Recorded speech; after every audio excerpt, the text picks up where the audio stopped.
Hello and welcome to the BlockSolid Podcast, where we talk about the evolution of the blockchain technology, the property market, and the entrepreneurs that participate in this space.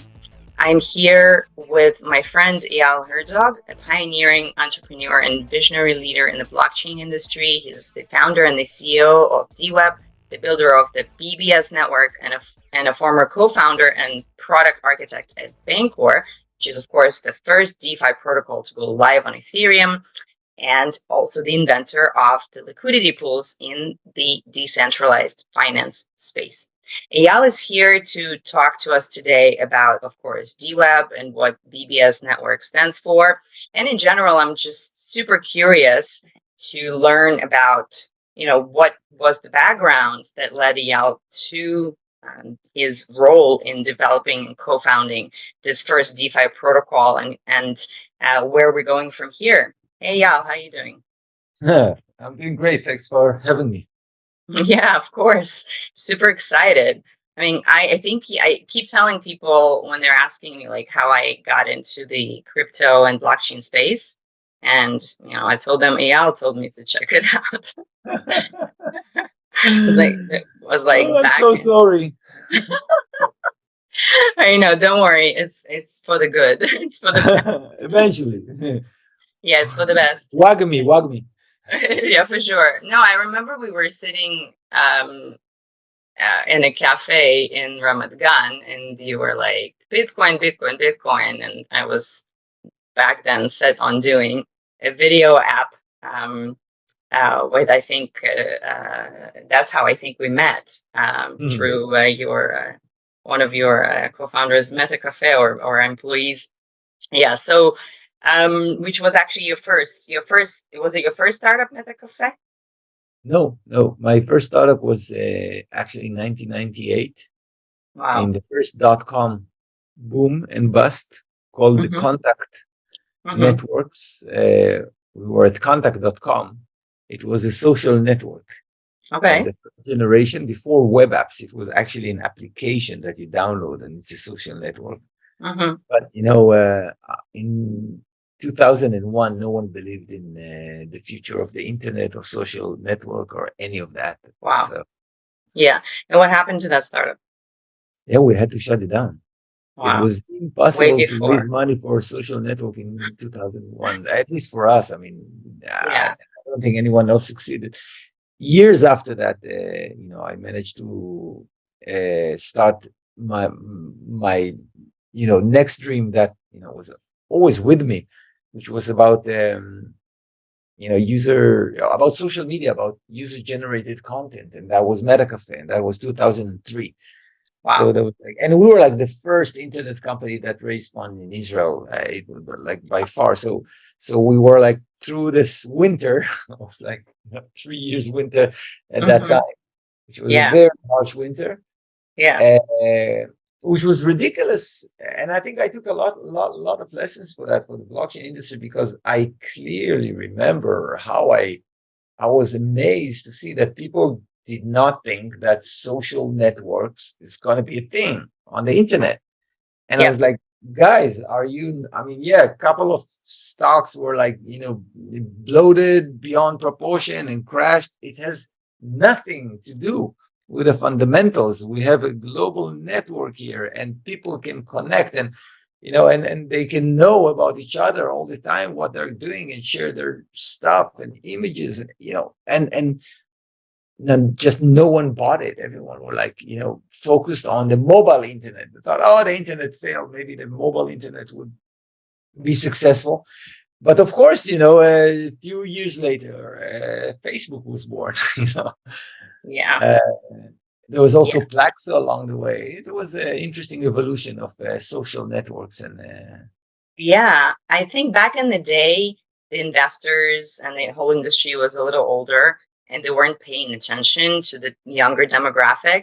And that, of course, now has changed a lot with like TikTok and, just younger people making a lot of money from new industries, and crypto generation as well. I know people that started investing in crypto from the age of 12, and they learn all of these things from games. So definitely the whole spectrum has changed. Like I remember in 1999, like 2000, I used to spend the whole night like sitting in all these AOL chat rooms. And then you had this other apps where you would be matched with people randomly, and then all the social networks. Like it was evident back Chat then. roulette. Yeah. Yeah, chat roulette. Thank you.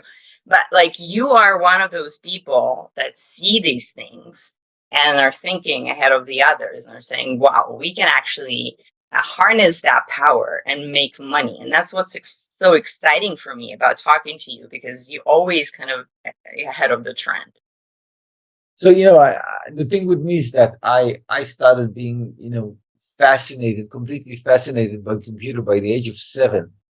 And, I started programming, and, that was 42 years ago when you think about it. And as I started programming, it was on the Atari and Apple and, Commodore and all those. And I saw the standard emerge to PC. And then I saw the power of that standard and the explosion of personal computers as soon as we had the agreement. And I saw that in a very young age of how I saw the trend. And then I remember that I started to use networks before the internet. I used CompuServe and BBSs. BBS was a big deal back then. Bulletin board systems that you would dial up, and people would kind of, have their servers waiting for your call. You can download files. You can speak in message boards. You can send emails. Even between BBSs, they had like a network. And I remember getting so excited about it and about CompuServe and about, what it enables. So I can be in chat rooms with people from all around the world. This is pre-internet. And that was the crazy thing, that I heard about this thing called the internet, which is kind of the network of the network. And I remember getting so excited about it. And again, why did I get so excited about it? Because I've already experienced the power of standards with PC. And, network is not less important. I always say there's only 3 things you can do with information. You can process it. This is what the brain does. You can transfer it over space, which is what we do when we talk. And you can store it over time, which is what we do when we write. And there's no other things you can do with information, because it's created through processing. Then it can move through time and space. That's all. There's just no more. And the computer is what processes information. The network is what transfers information. So I've experienced those revolutions as a young person, and now I'm experiencing the third one, which is a standard not for transferring information, but a standard for storing information. And I always say to people, the difference between blockchain protocol and internet protocols is, while internet protocol carry information through space, blockchain protocols carry information through time. That's the difference. And while the internet protocol generate for us a public network, which is a concept that no one understood and no one still realized its full potential, that is beyond anyone's imagination, of course, turned out to be beyond anyone's imagination. So that's the power of a standard network. You can only go imagine what is the power in the standard database technology. Right. Because it's a technology for storing information. And storing information is the big deal. Even when the first computer came out, we had like the Enigma, just, breaking the Nazi codes. And then, and that was just information processing. And then, in NASA, they used network to connect several computers together, but that still wasn't like a big deal. But the big, revolution was the database. When database, were invented, then all the banks, all the governments, all the big corporations, it's like revolutionized the world during the 60s and the 70s. And, we were born into that. You mean the the digital database? Because it used to be like the database was like a cards, and with with dots on them, and then you would like Yeah, have to yeah, put them yeah. in. And That's kind of your database, like printed out in a closet, and then like finally you had like something huge, and then going down to like floppy and disk, and now it's like on. essentially a database that you can access from a network. If you have that, and it doesn't matter how Mhm. you do that, it can be even a terminal architect. It doesn't matter.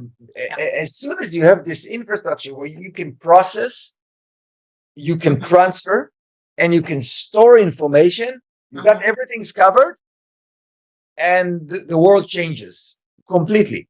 Yeah. And now in the process, so there's the anthropological cycle of thinking, writing, thinking, Mhm. speaking, writing. There Yeah. is the technological cycle of computer network database, and then there Mhm. is the sociological cycle. It's the social cycle essentially, And the because it's about trends. agreement. It's about mass agreement. It's about the agreement about the PC being the standard platform that everyone builds and everyone writes software from. And we all agree that it's going to be around the PC, and no one owns the architecture. It's Right. public. And Mhm. it continues to be around the network, about the internet. We just Yeah. agree. It's not an actual network. It's an agreement. It's exists in the mental sphere, right? Because Yeah. it's not in the physical sphere. It's just an agreement between people. By the way, processing information is not just hardware, it's hardware and software. Mhm. And we saw a lot of monopolies forms around infrastructure software, Yeah. where we created standard software. We call it open source. It's Mhm. a public software. It doesn't belong to anyone. It's a standard. We see the power of the open source software Yeah. enabled like the revolution. We experienced it Mhm. in many ways. Yeah. And the And now we hardware. are within the transition to public database, which is bigger than everything else we've experienced combined 10 times. Because Right. when we're talking about databases, first of all, we're talking about the biggest companies in the world in terms of market cap, that, their only asset, I could say, or their main asset, or their main competitive advantage would be the right way to say it, is their exclusive access to their database. Whether Mhm. it's Facebook, Google, Yep. Airbnb, Uber, Amazon, it's all Mhm. about their exclusive. If anyone could access the database, guess what? Yeah. Permission kind of. Yeah. Yeah. Mhm. And tech monopolies have always been temporary. They always form around about around places where you can generate network effect and own that network effect. So if I created my own computer platform, I can be a monopoly because now everyone is building for my platform. And if I created my own operating system, I can be a monopoly. If I created my own network, my own private network, I can be a monopoly because I'm the biggest one. Everyone's connected to me. Everyone goes to me. And if I created a big database, I'm a monopoly, which is the age we live in today, the Yeah. age of database monopolies. We all the other ages we've been passing through in the last 40 years, but now we're in the age of database monopolies, and we are working on the solution for that. But just like open source, it Yeah. didn't start in a day. It's a long process, the transition from Mhm. closed source to open source. Got it. So you mentioned the software is open source, but the hardware is now more or less distributed, right? Like you can use So any sort of hardware. Yeah. so with with the hardware, the PC standard, again, even if the hardware was not open source, the fact that you could know what the interface should be allowed any Chinese manufacturers to build PC with no problem, and anyone to even create a central processing unit and compete with Intel or AMD or Mhm. so in terms of specification, it was an open market that anyone can compete in. Now, interestingly enough, no other than Facebook, they realized that they have huge hardware costs for all those servers because they have 3 billion users, and apparently you need a lot of servers for 3 billion users. Yep.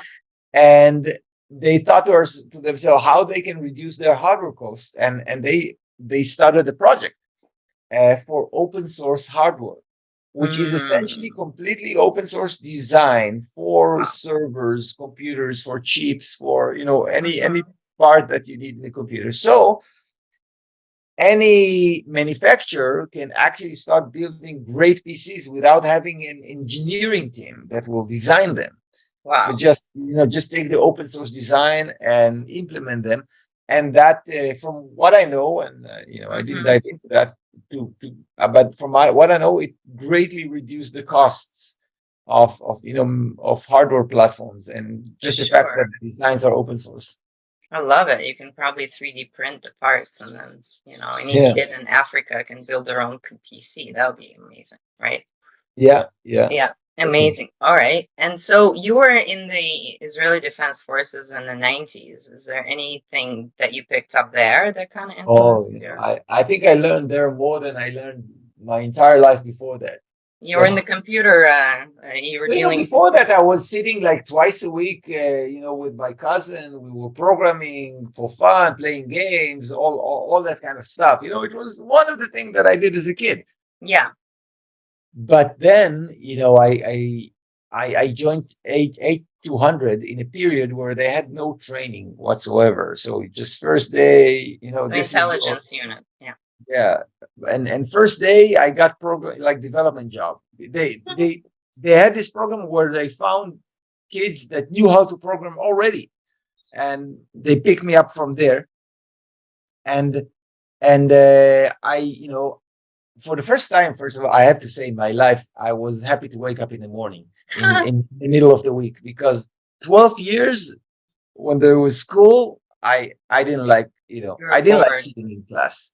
Mhm. Really didn't like it. I have this thing where it's very hard for me to learn something if I don't understand why am I Right. learning, You're what the creative purpose. type. Yeah, and I'm curious about doing all sort of stuff and learning what I need to learn in order to do that. But just to learn, to know, Mhm. doesn't go through. And anyway, it was a tough 12 years. Luckily, we had breaks in school, but in first time when I came to the military, 9 hours a day, I'm doing what I love. That was like amazing for me. Amazing. I got to program and build stuff and learn so much. And it was a network of over 1,000 computers that my kind of team was responsible for. And after 2 years, I became the team leader. So it was my responsibility at the age of 21, like to manage a network of over 1,000 computers, or dealing with every problem where there's no internet. You cannot go to the internet to look for answers. At some point, it started to become a thing, but it happened. The internet started to happen when I was in the military. I joined in '93 until '96. So I was 4 years in the Israeli intelligence, and Mm. so being 4 years in a unit, in a role that really you are responsible for the IT, the software that installed and the developed software for 1,000 computers. It taught me so much, so much. So right after that, I was picked up to a startup that was kind of bought after 18 months by Cisco. It was Cisco first. It was in protocols, networks, this kind of stuff. It was acquired by Cisco, and I moved to the Silicon Valley. And then two things happened. First, I started to work for Cisco, and I realized I can't do that. No, not for me. It's worse than school. Yeah. What is you exchange business card and meeting with people from your own companies, and everything takes so much time. I'm the reason I'm in the consumer space is because I feel like I need a fast cycle from the Yeah. moment of idea until people are using You it want and to I test see if it. it's good or bad. It's like I need to be 3 months. Yeah. Uh, and with other industries, it could be 3 years, which is for me unbearable. Mhm. And and anyway, I was in Cisco for like 3 months, for a very very short while, and at that time ICQ were sold to AOL, Israeli company, by Yeah. three Israeli guys. Were sold to AOL for like $400 million plus, a crazy number. Yeah. And I was like, oh my God. And that was the first instant messaging. They invented instant messaging Yeah, essentially. everybody was on it. I was on it. And I was like, oh my God. I mean, this is like, a company can actually do that, change the world in this way. Because before that, it was like web, email, it was internet, it was started, there was almost no concept of online services, or not to mention, social, where that was the first one essentially that became popular. And I was like, I was very, very, very inspired by this, and immediately started with my cousin that happened to be in the Silicon Valley with me, working at Cisco as an intern at that time. Coincidence. You know him, by the way, Arnon, from Arnon Dinur from. Yeah. Anyway, so another coincidence, life is full of coincidence, that his wife traveled to Israel for like a month, and he said, we're working in the same company. Maybe you come stay at my place. So I stayed at his place for like a month as I relocated there. Mm-hmm. And for that month, we were like going crazy about it. It's Yeah. 98. The market go crazy. ICQ was just sold, Israeli guys, and we're like just thinking about ideas. Yeah. Like, what can we build? What can we do? And by the end of the process, we came up with those two concepts. That one of them was social network, the other one was social media, which kind Wow. of guided my life for the next Yeah. 15 years or so. Yeah. I mean, I wonder in general, this whole social media and the whole evolution of communication, is it really guided and informed by the loneliness epidemic that people are experiencing? No, so no, I think the loneliness epidemic is more related to the fact that we are uh, we are much better.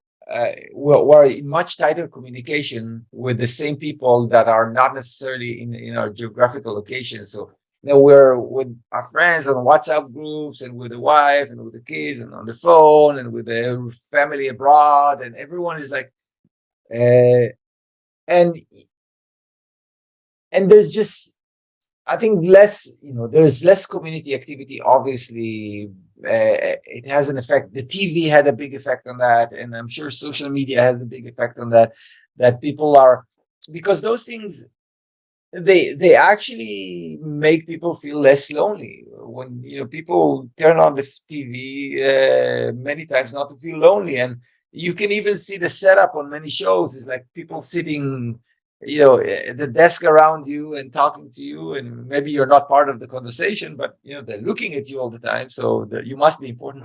But it's kind of a fictional social settings that is very good to for not feeling lonely. And I think obviously it has an effect, but I do think that it has a much broader effect that is being discovered day by day. It's a very slow effect, but over time we can even see it. And it was David Boyd that predicted it back in 99 on an iconic interview that he did about the internet in 99. And he said the stuff that will come out from this network is unimaginable in terms of content. He was talking about content. He was he was seeing that the layers of the world that are not represented in the kind of official narrative that you saw Mm-hmm. on the mainstream media as we knew it Mm-hmm. as kids, are going to change everything, and make things look really weird. And I think we're seeing that happening. Got it. I think the amount of information that is being, exposed and disclosed, and there's people walking with T-shirts saying conspiracy theorists were right. It's like, and we're seeing so many kind of um, disclosures. I would say, even lately, people started to talk on CNN about aliens and about people in the military, Yeah. People uh, just started talking a lot researching more. alien aircraft that landed. I mean, crazy stuff, really crazy stuff, even for me. And I Yeah. used to deal with crazy stuff. And I think that this is what social media, because what social media did is it Yeah, broke a of course. barrier of Nassim Taleb talks about it a lot, that it used to be that news would pass between people. That's how news Hmm. would pass. Your Yes. paper would be local, and there was no telegraph that would even tell you what happened in a different city. It Hmm. it used to be not relevant to you that some disaster happened in another city that you barely Hmm. know, because there's no telegraph to kind of report to you about it. But as we saw the changes in the media, and obviously newspapers, telegraph, TV, radio, then it became we came into this period which was very short, I would say, in the historical sense, of where all the information about what's going on in the world outside your immediate reality is going through a very small number of sources. So what happens is that we open up to the entire world, but it was very, very filtered by its nature, because it was new technologies, and by nature very centralized. In the beginning, it was just government, broadcasting TV. So there was kind of I would say, official narrative, or very small number of official narratives that kind of were consensus among the population. And obviously social media broke that barrier Hmm. and allowed everyone to become a podcaster, and it made it Yeah. meritocracy, and I think that's the craziest thing, and that's why on 98 I was so excited about the idea of social media, because I'll tell you how it started. That was before video online, right? And Hmm. it started like, how can we know which is the funniest joke in the world?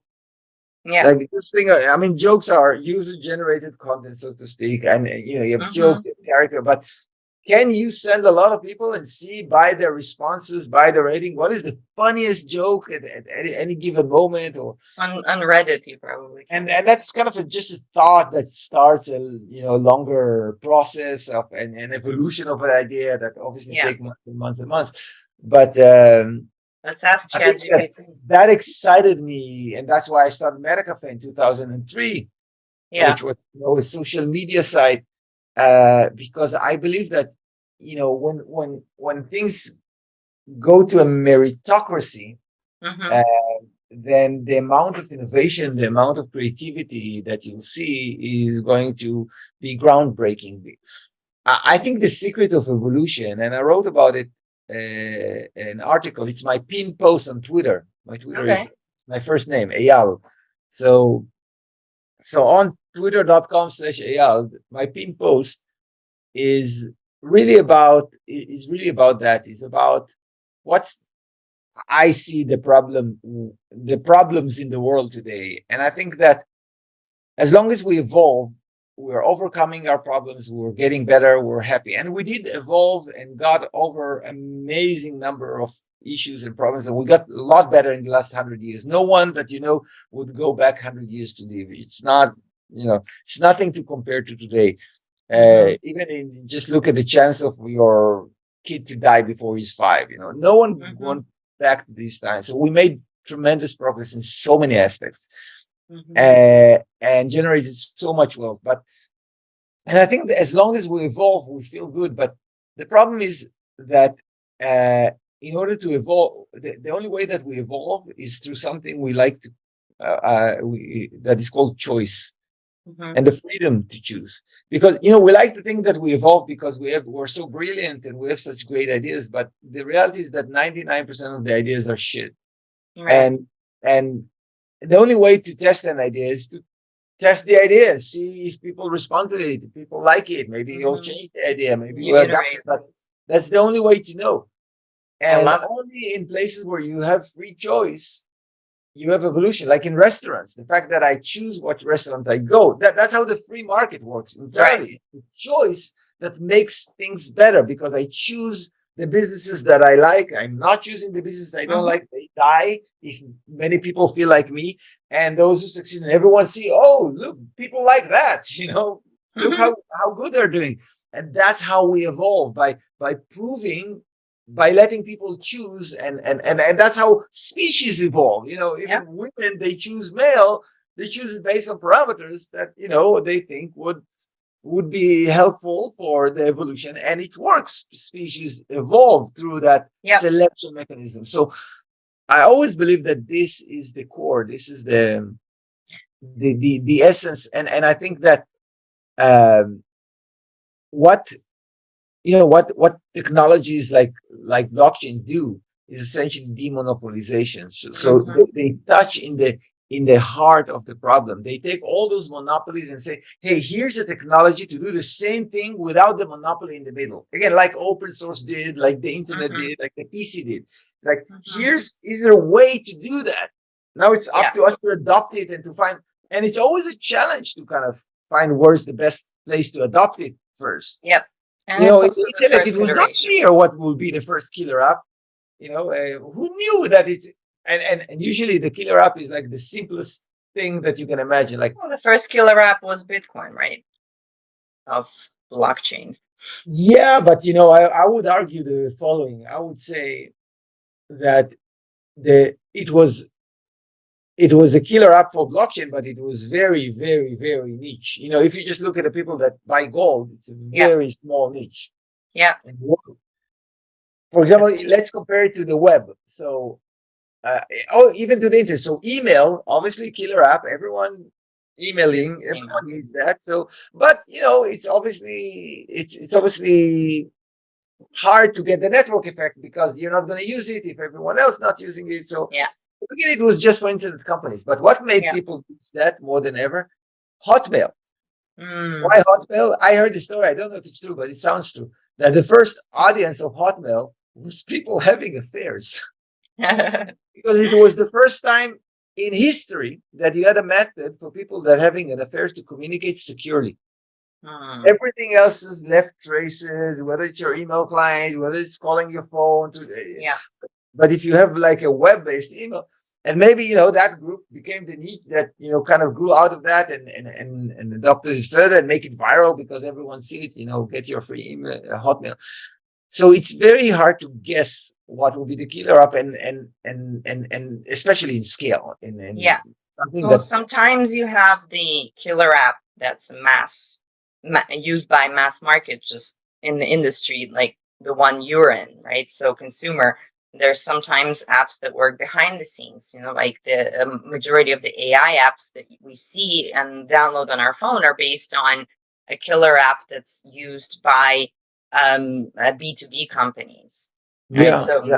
But so if you think about Bitcoin as a first iteration of the future coins that even, Bancor used to raise funding, for example, which we'll talk about Bancor in a minute. But you said something, you gave a quote from Nassim Taleb, who's the Black Swan author and, of course, a mathematician and a big critic of Bitcoin, calls Bitcoin the detector of imbeciles. By the way, for me, a lot of times social media is the detector of imbeciles, and a use of TikTok and stuff like that. And for some people, but jokes aside, I wonder, you seem like the type of person who likes to read and listen to dissenting opinions. Is that also kind of like the evolution of change and the choice and of the opinions? So I have to say that I've been in the industry for a long time, since 2011, and in the first 7 years of in the industry, I have to say that I was more fixated on the financial aspect of blockchain.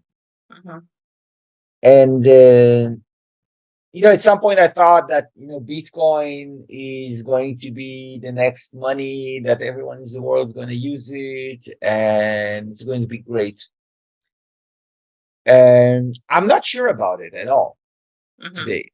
I'm not sure about it at all. I think that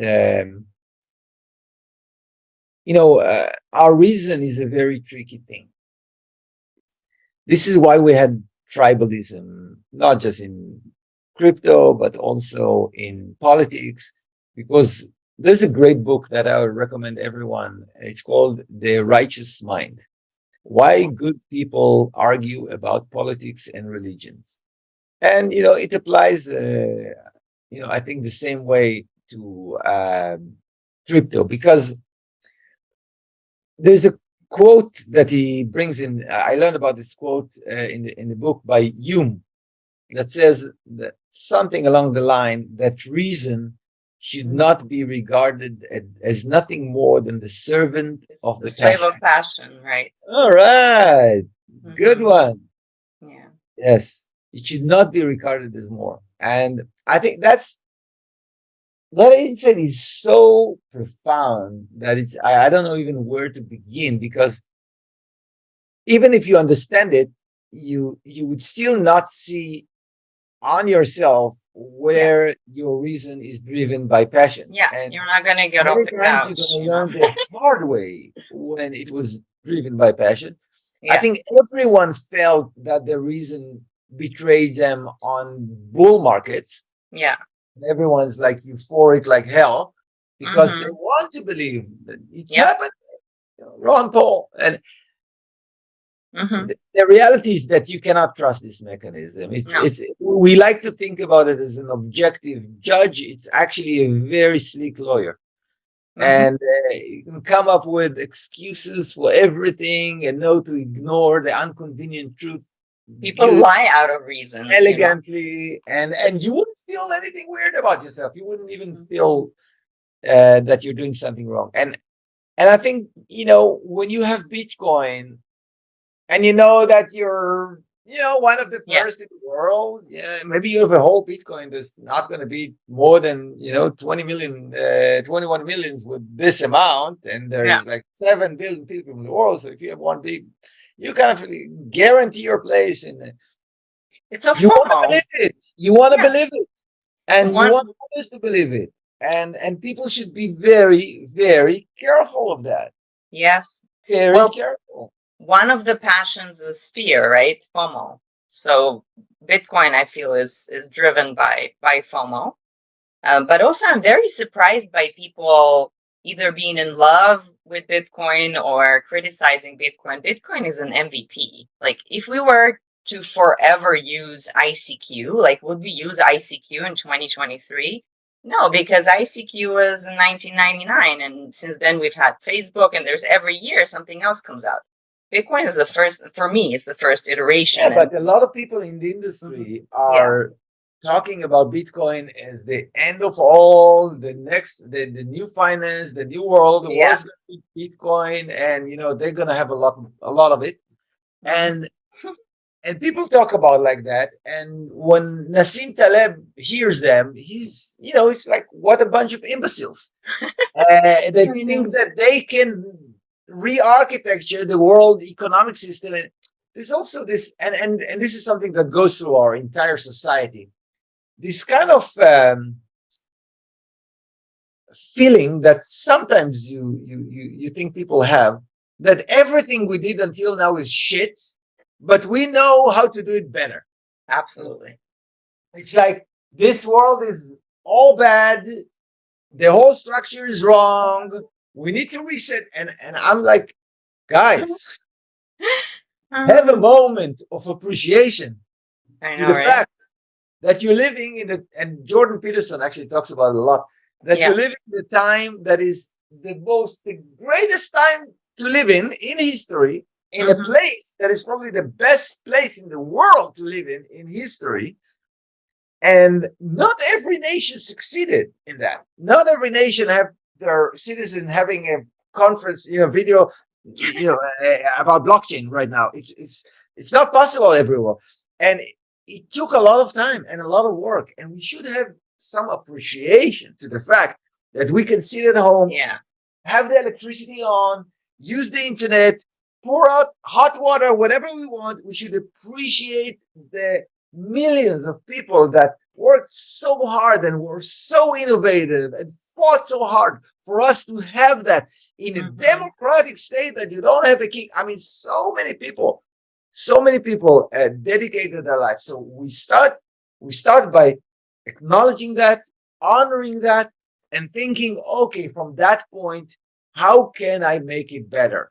And usually the idea that starts with, let's, be done with all that and bring all this in, are usually Very nihilist. Yeah. bad news for everyone involved, because we cannot predict the consequences, Of and we should course. do measured improvement that Hmm. we can monitor And tested. Yeah. with that. Right.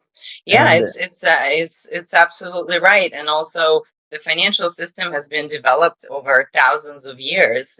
We had lending since, well, we had, let's say, asset purchase. I would call the first asset purchase when Abraham bought a cave for his wife. That there's some significant evidence that that actually happened in history for his deceased wife, of course, here in Israel. So, things like that, people were buying assets, and it evolved all the way to Bitcoin, which is just zeros and ones, right?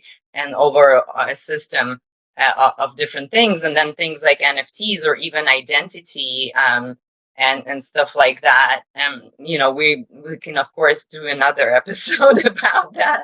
But I kind of want to move the conversation towards Bancor and DeFi, because on the one hand, that's a super innovative way to pool people's resources and give provide democratization and give individual investors power and being able to earn interest and capital and so on and so forth, especially if they're not a part of this existing financial network that the West has developed. And it's fantastic that 6 billion people, or I don't know, maybe 5 to 6 billion people do have, or a few billion, I don't know, maybe you tell me, have access to what the world has to offer, financial instruments and pension and banks, but then a whole bunch of people don't.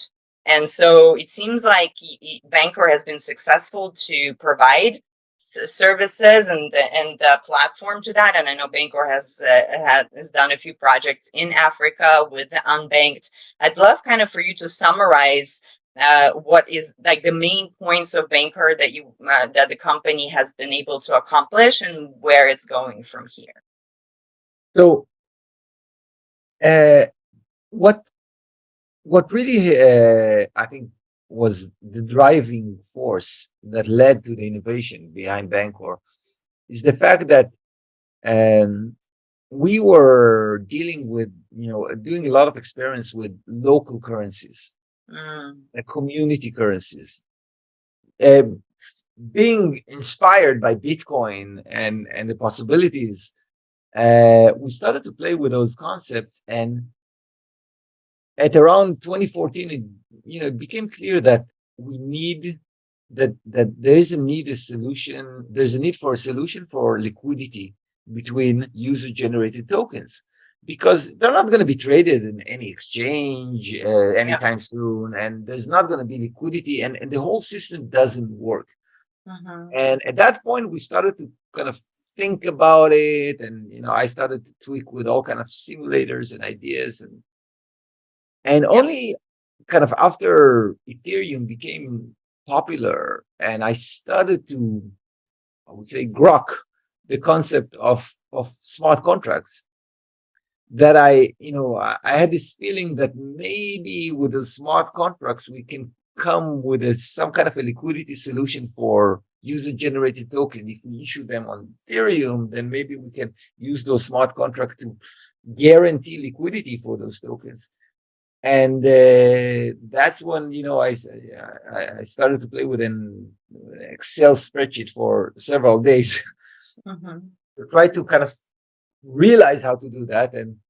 And when we when I finally had the solution, then it was kind of crazy experience, because I was walking in Israel to my Bitcoin crypto guys and saying, look, this is the idea, and it kind of solved decentralized exchange and guarantees liquidity to all the tokens. And essentially, it's like when you set up a liquidity pool, there's always an example that we like to say, if there's two tokens, I can set up a liquidity pool, deposit one tokens of one side, one token, the other token on the other side of the pool, and then kind of throw away the key. Transfer the pool to non-existent address. Mm-hmm. If I do that, then I'm forcing liquidity between those two tokens forever. And I'm also forcing them to affect each other price in a way. Yep. So I'm really connecting them like you connecting two sub networks to a single network. I'm connecting them in a way that you cannot unconnect them unless you move the token from Ethereum altogether. But it's a permanent connection between tokens, and that was kind of the concept of liquidity. That is really cool. It's kind of like structured products in finance, by the way. Like S&P 500, but that's a 500 token. The funny thing is that I don't like finance. I never did. I never invested in a single stock. I never bought anything. The only thing I bought was gold, and that was just showed before I discovered Bitcoin, and then I sold the gold.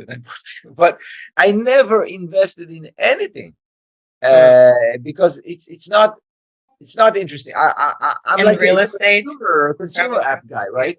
Yeah. But maybe that kind of allowed me to come with a naive approach of let's find a solution for liquidity. Maybe that was helpful. I don't know. But that was super helpful. Super helpful to the whole market. That now you have like that and hundreds of dexes all over the world, right? Yeah. And the funny thing is that when we released it, like no one got it. No one got it. Which I cannot blame. I can't blame them because when Vitalik released smart contracts, I didn't get it. I mean, it took me 3 years, 2 years to finally get what the potential with smart contracts and what I can build about it. When I finally did, and we built a liquidity pool, no one got the liquidity pool. But that's life. It took years for people to start to appreciate, to embrace the concept. It's like you said, the Hume's quote, right? Until they realize how how it solves their problem, which usually is driven by fear, fear or love or whatever. Usually, I think fear is probably the driver of most investment in my mind.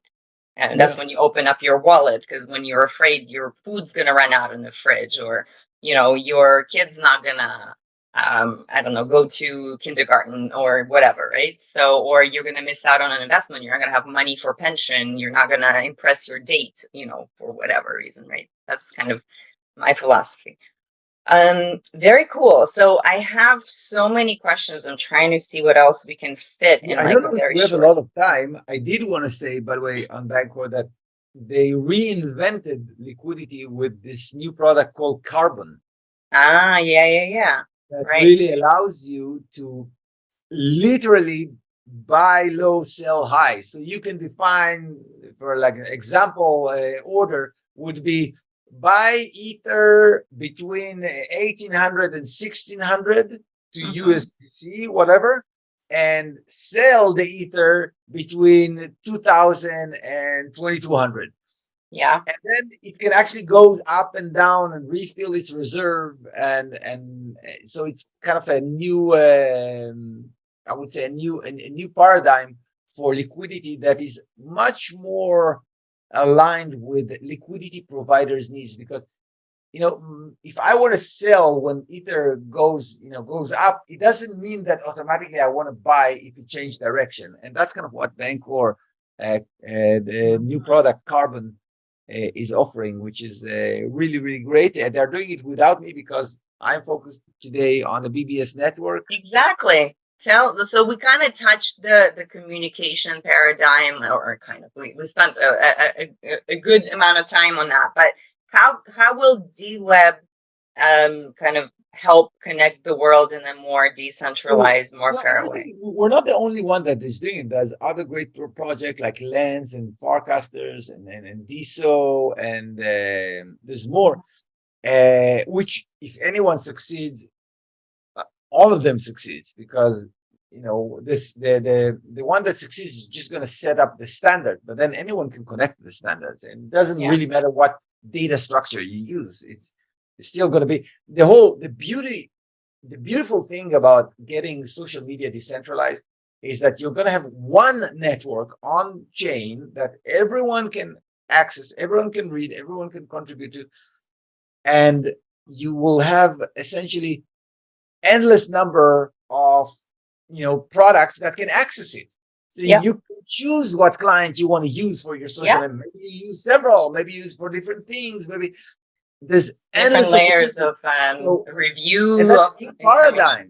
Because today the paradigm is completely stupid. It's like we have completely separate network. I need to go and follow you in every network. I need to, check on my YouTube, on my Facebook, and not to mention that they're all copying each other formats. So everyone has stories, everyone has TikTok, everyone has photo, everyone has everything. And now Facebook is doing Twitter as well, as if it was not enough. So it's the worst consumer experience you can imagine. It's like the age before the internet, where you had like separate networks that has nothing to do with each other. And the Today you look messaging, at it, you you're have like, to how you have stupid to can you check be? But 15 apps, right? For the messaging, you have to check, oh, I messaged you here. Oh, I yeah, messaged you there. messaging the same. Now you cannot blame them because in order to build in such a way that you have one center, it needs a public database. Right. And the technology for public database is very new and just recently got the scalability that it can handle those loads.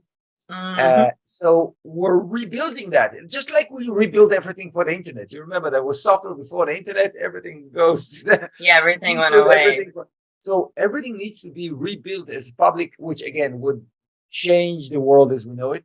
And public but encrypted, right? I think the biggest category there, because people spend 3.5 hours a day, 5 billion people. It's unbelievable numbers, and the experience is so bad, and we have so many problems like censorship. What is censorship? I mean, censorship is the problem of monopoly. It's not a problem of social media, because if there was no monopoly, you can choose your censor. It's not even censor; it's moderator, because the data is going to be on the blockchain. It's going to hide it from you because you don't like to see this and that kind of. And you can choose it. There's a free market. You can choose the filter. Or we're talking about problems of those algorithms that they have, which are powerful. If you let me choose what people will see on social network, I can control the world consciousness, right? Yeah, it's already been done. A lot of power, but in a public social network, you will have thousands of competing algorithms. Everyone's, I'm going to bring you better content than the other one, and you can choose several ones. So there's no point of control of how to, and I think that's that's the main thing here, that when you demonopolize an industry, a lot of problems are solved by themselves, and it creates opportunity beyond anyone's imagination. And we're happy to work in that space. We have our own strategy, which is creating a Web 2 compliant user interface. The user doesn't know he's on blockchain when they're using BBS, but everything is on chain. Is to use mobile apps in order to be even to play in the game of social media. You need native mobile for iPhone and Android, and the last thing that we realized, I think that is very important, is that in order to succeed with social media, we need to build our own, I like to call it, interactive content format, because the only thing that made any social media service successful ever was that they introduced interactive content format. It's the content format that matters. Everything else is the same notifications, same comment, reply, all the same. It's the feed is the same. It's the format is what's different between all the networks, and we're working on a format which is a new kind of discussions that are I like to call the video threads, which is asynchronous video discussion where I can talk and then you can record at your own time your response, but this guy can also record his response and someone can respond then to you and to me. And we transcribe it and we analyze the conversation with AI, and there's a whole thing around it.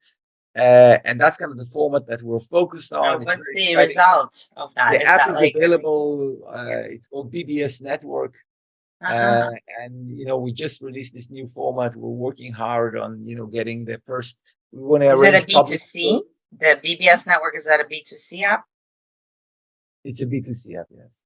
So I can sign up right now, but the format is coming out. Yeah, we launched the service in March, May 2021.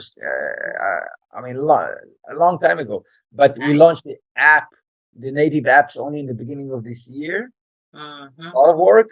And we launched the video thread format only like a month and a half ago. So it's amazing. So I'll check it out. I'll do some my homework, and then maybe we'll do another one of these, because I think we still have some topics you mentioned. You mentioned David Bowie, and I'd be very curious to understand where actually music sharing, distribution, creation is going to go, because I know that you're a musician too. And then this video format is link to this clip on this episode. Yeah, for sure. No, it's blowing my mind. Boy on the internet, 99. I know, right? It's blowing my mind, like this whole video format that you're talking about. We discussed that. I'd be interested to understand where we're gonna throw away all the useless data, because where is it gonna go? And then web, like during our conversation, all of a sudden I realized it's like with web 1, 2, 3 and so on, we're kind of always adding another dimension. I would even say not even iteration, but we're just adding a dimension, so we can explore that. But that's going to be in the next episode. Okay, awesome. Well, thanks for your time, man. It was fun. And check us out on Spotify, Apple Podcasts, wherever you see them. Maybe soon coming to BBS Network. Who knows? Sounds great. All right. Thanks, Eyal. Have a good one. Thank you. Bye-bye. Bye.